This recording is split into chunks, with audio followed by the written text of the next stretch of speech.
అనేది అంత ప్రధానం. ఇది నొక్కి చెప్తూ ఉండండి. భగవంతుని వర్ణిస్తూ ఉన్నప్పుడు ఆ రూపం మనసులో మనకి మెదిలితే అదొక ధ్యానం అండి. ఇప్పుడే ప్రయత్నించండి.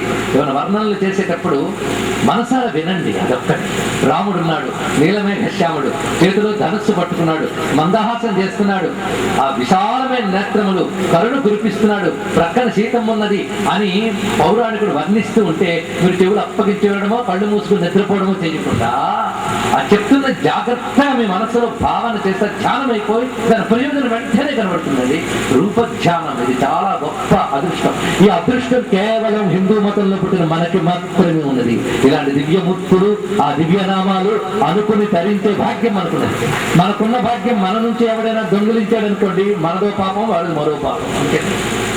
కనుకనే ఇవాళ నుంచి మీకు ఎన్ని రూపాలు కనబడతాయో అందుకు సాధకులకి శాస్త్రం చెప్తున్న విషయం ఏంటంటే నామం తర్వాత రూపం. ప్రహ్లాదుని రక్షించిన నరసింహస్వామి వచ్చాడు అన్నప్పుడు ఎంత వర్ణించాడు పోతన గారు. ఆ వర్ణించినదని కనబడాలి. కనబడితే నీ హృదయంలో నృసింహస్వామి కూర్చున్నట్లే. నీ హృదయంలో స్వామి ఉంటే ఇంక నీకేం కావాలి? అందుకే ఎప్పుడు కూడాను ఆ వర్ణనలు వింటూ ధ్యానించుతూ ఉండాలి. భగవంతుడికి సంబంధించిన ఊహ వ్యర్థము కాదు, అది సత్యం. అది ఆ భావనతో ఒక్కొక్క రూప ధ్యానం చేయాలి. మూడవది ఆయన చరిత్ర పట్టుకోవాలి. మూడవది చరిత్ర. అది నామము, రూపము, చరిత్ర. ఇది చాలా ప్రధానం. చరిత్ర ఆయన సృష్టిస్తే వస్తుంది, లేకపోతే మనం చేస్తామండి. చరిత్ర అంటే చేసిన పనులు అంతే. ఆయన నడిచిన నడతలు. ఎన్ని రకాలుగా నడిచాడు ఆయన. నడిచాడు అంటే ఇలా వాక్ చేసాడని అర్థం కాదు. ఆయన చేసిన పనులండి. ఎన్ని చేశాడు ఆయన పనులు చెప్పనా? మీకు గుర్తుందా? ఎన్ని చేశాడు ఇప్పటికీ? మత్స్యమై చేసిన పని, కూర్మమై చేసిన పని, వరాహమై చేసిన పని, నృసింహమై చేసిన పని, పరశురాముడై చేసిన పని, రాముడై చేసిన పనులు, కృష్ణుడై చేసిన పనులు, హయగ్రీవ స్వామిగా చేసిన పనులు, ఎన్నెన్ని పనులు. ఇవి చరిత్ర అంటే. ఆ చరిత్రలు తలంచుకోండి. అవి ఆ నడతలు. నడతలు చరితం అంటే ఆచరించినవి, అవే నడతలు. ఆ నడతలు తలంచుకోండి. ఇక్కడ ఆ నడతలు తలంచుకుంటూ పరవశించాలి. అందుకే మూడవది ఏంటి? చరిత్ర. మొదటిది ఏమిటి? నామం, రూపం, చరిత్ర. నామం మంత్రం, రూపం ధ్యానం, చరిత్ర పారాయణం. చరిత్ర నిరంతరం మననం చేసుకోండి. ఇప్పుడు కృష్ణుడు ఆయన కథలన్నీ మననం చేసుకోండి. ఆయన స్వరూపంతో హృదయంలో వెళ్తుంది. ఈ మూడు పనులు మనం చేసుకుంటూ ఉంటే తరించిపోతాం. ఇది విధానం. ఈ మూడు మనందరి చేత చేయించి మనల్ని బాగు చేయాలనే తహతహ నారదుడు వారు. మహాత్ములకు ఎప్పుడు ఒక తపన ఉంటుంది. అయ్యే ఇది కలియుగం, అందరూ పాపాత్ములే, వీళ్ళు బాగుపడటం కష్టం అని శాస్త్రం చెప్తున్నా అయినా ఏదైనా బాగు చేద్దామని తాపత్రయపడుతూ ఉంటారు. చూడండి, ఊరంతా రోగం వచ్చేసిన, అంటువ్యాధి వచ్చిన గొప్ప డాక్టర్ అయితే అది తొలగించడానికి ఏదో ప్రయత్నం చేయడా? అదేవిధంగా కలియుగంలో అజ్ఞానపు జబ్బు మనకు ఆక్రమించుకున్నా మనకు చికిత్స చేయడానికి మహర్షులు ఎప్పుడూ తాపత్రయపడుతూనే ఉంటారు. అలాంటి తాపత్రయపడిన వాళ్ళలో మొదటి మహర్షి నారదుల వారు. అందుకోసం ఆయన ఏం చేశాడంటే నారాయణ నామగానం, నారాయణ మూర్తి వర్ణన, నారాయణ కథాగానం, ఈ మూడు చేస్తూ తిరిగాడండి. ఈ మూడు చాలయ్యా, నీకెందుకు హఠయోగం, ఈ యోగం, ఆ యోగం అని అనవసరంగా ఎందుకు అవస్థపడతావు? ఈ మూడు హాయిగా చేసుకో, తరించిపోతావు అని చెప్పాడు. అందుకు మనకి భగవన్నామములు వచ్చాయి. ఈ భగవన్నామాల్లో మీరు మూడు పొందవచ్చు. ఉదాహరణకి చదవండి, విష్ణు శాస్త్రంలో మూడు ఉంటాయి చూడండి. రామో విరామో విరజో మార్గో నేయో నయో నయ.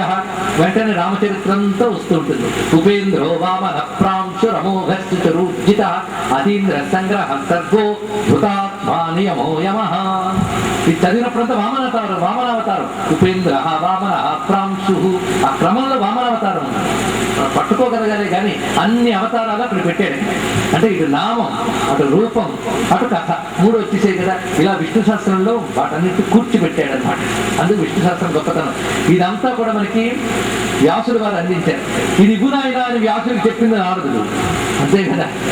అందుకే భాగవత రూపంలో మనకు అందించింది ఆయనే, వ్యాసదేవుడు నారదుని ద్వారానే మనకు అందించాడు. ఇలా విష్ణు శాస్త్రంలో మనకి మూడు చెప్పబడుతుంటాయి. అందుకు ఒక్కొక్క నామాలు, శ్లోకాలు చదువుతూ ఉంటే మూడు కలిసి ఒకేసారి మనల్ని తరింపజేస్తాయి. ఒక్కొక్కసారి యంత్రాల్లాగైనా చేస్తూ ఉండాలండి. ఈయన మనసా చేయమన్నారు కనుక నాకు మనస్సుకి ఏకాగ్రత లేదు కనుక మానేశానండి అన్నాడు ఒక ఆయన. ఏం లాభం? మహాకష్టం, అంతే కదా.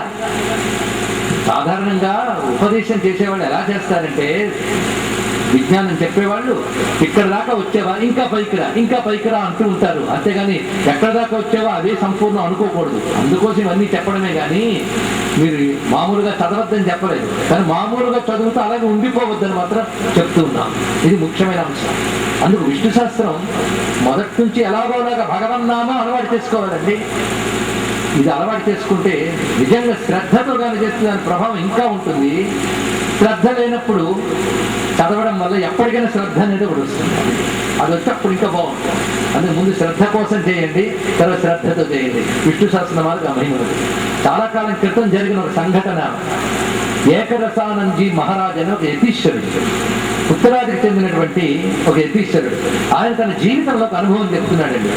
అదేమిటంటే చాలా కాలం క్రితం ఆయన చిన్నప్పటి నుంచి విష్ణు శాస్త్రం చదవడం అలవాటు. అదేదో పల్లెటూరు, ఏనాటి కథ అంటే అప్పటి పల్లెటూరులు ఎలా ఉన్నాయో ఇంకా ఊహించుకోండి. ఆయన చిన్నప్పుడు మొదటి నుంచి విష్ణు శాస్త్రం చదవనేది అతను భోజనం చేయిస్తాడు. అది నియమం. ఆ నియమం ఎంత గొప్ప పని చేసిందో. అలా ఉన్నటువంటి అతనికి తన 16వ ఏట కళలో విష్ణువు దర్శనమిచ్చాడు. స్వప్నంలో ఆయన దర్శనమిచ్చిన గొప్ప విశేషం. ఆయన అటు చూస్తూ ఆశ్చర్యపోతూ కళలో ఉంటే, నువ్వు రోజు చదువుతున్న విష్ణు శాస్త్రం దానిలో చెప్పబడ్డ దైవాన్ని నేనే అన్నాడు. ఆయనే పరిచయం చేసుకున్నాడు. వెంటనే నమస్కారం చేశారు. మహానుభావ ఏమిటి ఇలా కనబడ్డారని. ఏం లేదు, నువ్వు రేపు పొద్దున్న లేచిన వెంటనే నీ ఇంటి ముందు ఒక ఎద్దుల బండి ఉంటుంది, అది ఎక్కి ఊరు నుంచి దాటిపో అని చెప్పారు. ఎందుకు అంటే ఆ సమయం నుంచి 2 గంటల తర్వాత ఊరు మొత్తం తగలబడిపోతుంది. నువ్వు విష్ణు శాస్త్రం చదువుతున్నావు కనుక నిన్ను కాపాడదలుచుకున్నాను నేను, అందుకు వెళ్ళిపోవన్నట్టు. ఆయన పొద్దున్న లేచి బండి కనబడింది. కానీ బండి ఎప్పుడు కనబడిందో కళ నిజమని భావం కలిగింది. వెంటనే ఊళ్ళో అందరికీ చెప్పట్టారు, ఇదిగో 2 గంటల్లో తగలబడిపోతుంది, అందరం ఖాళీ చేసి వెళ్ళిపోదా అని. నువ్వు నీ వెర్రీను, నీకు కళ వచ్చిందో నీకు ఖాళీ చేసేట పోపో అన్నాడు. విష్ణు వాళ్ళందరికీ చెప్పమన్నాడండి. ఈయనది పెద్ద ఆరిందాలగా బయలుదేరి అందరికీ చెప్తానన్నాడు. వాళ్ళు ఎవరు, మేము రాంపో అన్నాడు. వాళ్ళని బతిమాలితే 2 గంటలు ఇక్కడే గడిచేట్టున్నాయి. అది తన కళ మీద తనకు నమ్మకంతో ఆ బండి ఎక్కి దాటిపెట్టాడు. సరిగ్గా 2 గంటలకి ఆయన పొలిమేర గడిపి పరిశీలిస్తూ ఉంటే మొత్తం కూడా ఏ అగ్ని రాజుకుందో కానీ పెడపెడగా దగ్ధమైపోయి మొత్తం అందరూ కూడా దెబ్బతినేస్తారు. ఆశ్చర్యపోయాడు. తర్వాత ఆయనకు సాధనలో తెలిసిన సత్యం ఏమిటి అంటే, అక్కడ వాళ్ళందరూ పూర్వకృత పాపం వల్ల ఆ విధంగా దగ్ధం అవ్వాల్సిన పరిస్థితిలో ఉన్నారు. ఈయన గారికి కూడా ఏదో ఒక పాపం ఉండడం వల్ల ఆ ఊళ్ళో ఉన్నాడు. కానీ నిరంతరం విష్ణు సహస్రనామం చేసిన పుణ్యం వల్ల ఆ పాపం నుంచి తొలగించి ఆ పాపాన్ని నశింపజేసి నారాయణుడు కాపాడాడు. చూసారా మనం చేసే పారాయణని ఎలా కాపాడుతాయో. ఎంతకంటే మీకు వార్త ఇంకేం కావాలండి? ఎంత కావలసినంత ఇక్కడే వార్తలు ఉన్నాయి. కావలసినవన్నీ విష్ణు సహస్రానికి ఉన్న ప్రభావం చెప్పాలి అంటే ఒకటేమిటి, చాలా మంది జీవితానుభవాల్లో ఇటీవల కూడాను ఒక ఆయన స్వయంగా చెప్పినటువంటిది, ఒక దంపతుల్లో భర్తకు భయంకరమైన వ్యాధి వచ్చింది. డాక్టర్లు కూడా ఇంకా లాభం లేదన్నారు.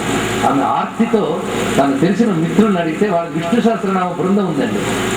వాళ్ళు హఠాత్తుగా ఆ డాక్టర్ని రిక్వెస్ట్ చేసి మేము ఇక్కడ విష్ణు సహస్రం చదువుతామన్నారు. కొద్దిమంది, ఎక్కువ మంది ఏం కాదు. వాళ్ళు విభూతి పట్టుకుని విష్ణు సహస్రనామం చదివి తర్వాత పొట్లం కట్టి ఆ తలగడ కింద పెట్టి వచ్చారు. చిత్రం, వైద్యులు కూడా ఆశ్చర్యపోయేటట్టుగా ఆయన కోలుకున్నారు. ఇది విష్ణు శాస్త్రం యొక్క ప్రభావం. అందుకే విష్ణు శాస్త్రానికి ఉన్న ప్రభావం అంతా ఇంత కాదు, ఇది దానిలో ఉన్న మంత్ర ప్రభావం.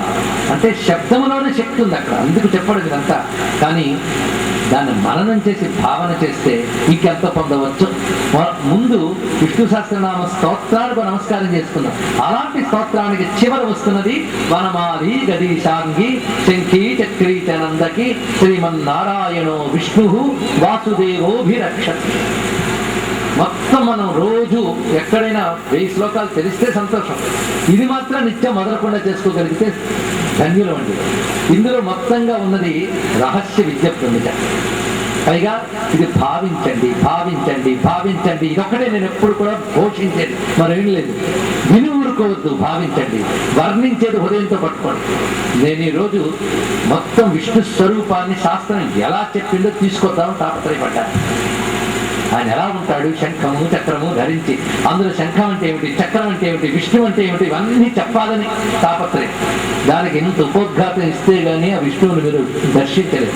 పైగా ఒక మహా విషయాన్ని గ్రహించేటప్పుడు ఎంత శ్రద్ధతో వినాలో తెలుసుకోండి. ఇక్కడ 1,00,000 రూపాయలు పెట్టుకునే వస్తువుని ఎంత జాగ్రత్తగా తెచ్చుకొస్తారు. అలాగే విష్ణువు గురించి వినేటప్పుడు అంత జాగ్రత్తగా వినగలిగితే చెప్పడానికి సిద్ధమే. అంత దానిపై అంత శ్రద్ధ ఉంటేనే చెప్పాలి. ఆ శ్రద్ధ ఎక్కడైనా కనిపిస్తుందా అని వెతుకుతూ ఇంతవరకు నేను ఉపోద్ఘాతానలా తీసుకెడుతున్నా.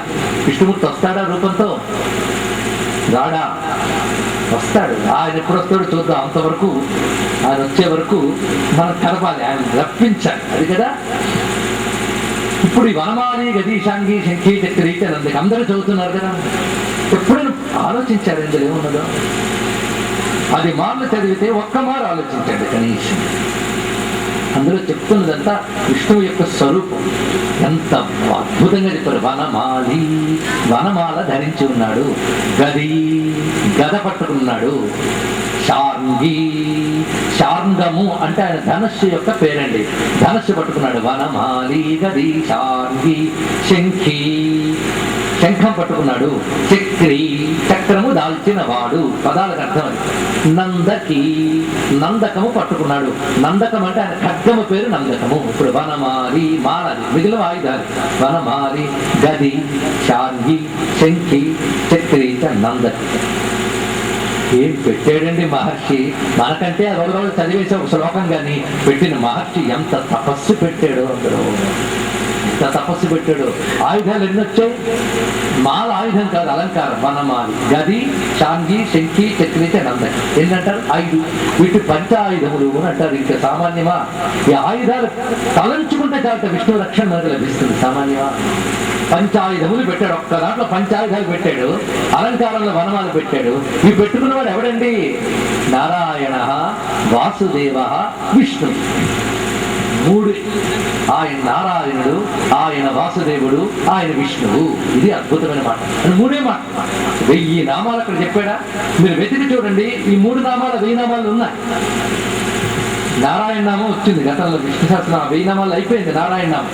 వాసుదేవ నామం పలుమార్లు వస్తుంది. వసుప్రదో వాసుదేవు, ఇలా చాలా మంది వాసుదేవ నామం వచ్చింది. విష్ణునామం మొదటి వచ్చింది, మధ్యలో కూడా వచ్చింది. అన్ని వస్తే మళ్ళీ ఎందుకు చెప్పాడు ఇక్కడ అంటే 1000 నామాల నుంచి ఒక 3 ఏరు తెచ్చాడు అనమాట. అయ్యా 1000 గొప్పవే, అందులో గొప్ప అతి గొప్ప గొప్పవైనవి 3 లాగడి బయట లాగా అక్కడ పెట్టాడండి. అది గొప్ప విషయం. నారాయణ, వాసుదేవ, విష్ణు. ఇది ఎంత గొప్పదంటే ఈ 3 మీరు అనుకుంటే అది పెద్ద గాయత్రి మంత్రం అంత గొప్పదయ్యా. ఎలా అండి మీరు చెప్తున్నారు ఈ మాట?